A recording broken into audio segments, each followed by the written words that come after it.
Hello dear homesteaders. As you can see, the weather has changed and the winter is here in Atlantic Canada. We've had a long and humid and hot summer this year, and I want to show you how we made out with our gardening efforts. We've had some successes and we've had some failures as well. Our successes were the watermelons, squashes, zucchinis, and peanuts.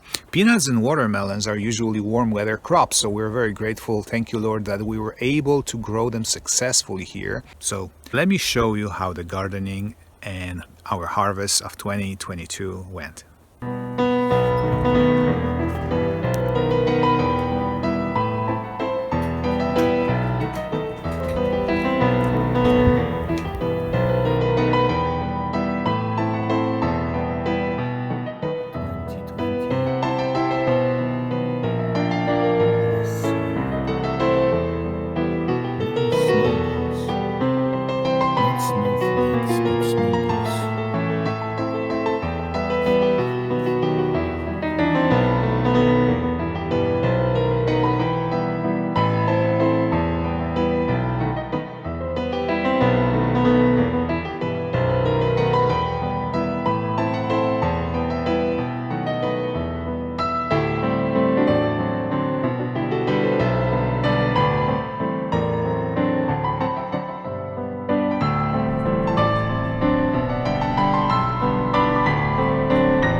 your hands dirty in the ground. You know, Absolutely. learn how to grow things, because you can't learn in 5 minutes. The learning curve on agriculture is very long and steep. Yeah, the sooner you start growing things, the better off you're going to be. You are not in a place where you can survive, even if violence from the other people is not an issue. And I would add to that, even if you have 3,000 square feet, what is that? That may not be enough. 30 feet times 100 feet for each person. You can't just hand somebody a bag of seeds. No, that's part of a fantasy. There is such a learning curve on growing food. There are so many ways that it goes wrong. And because what we used to proudly call the Green Revolution happened like in the 60s and 70s, where crop yields went up like double, triple, quadruple, all through the basis of modern seeds, modern fertilizer, pesticides. If those things are lost, crop yields are going to drop, 80, 90%. And even absent a civil war, there won't be enough food, because the crop yields per acre that we get are based on a high-tech, orchestration of a modern technology.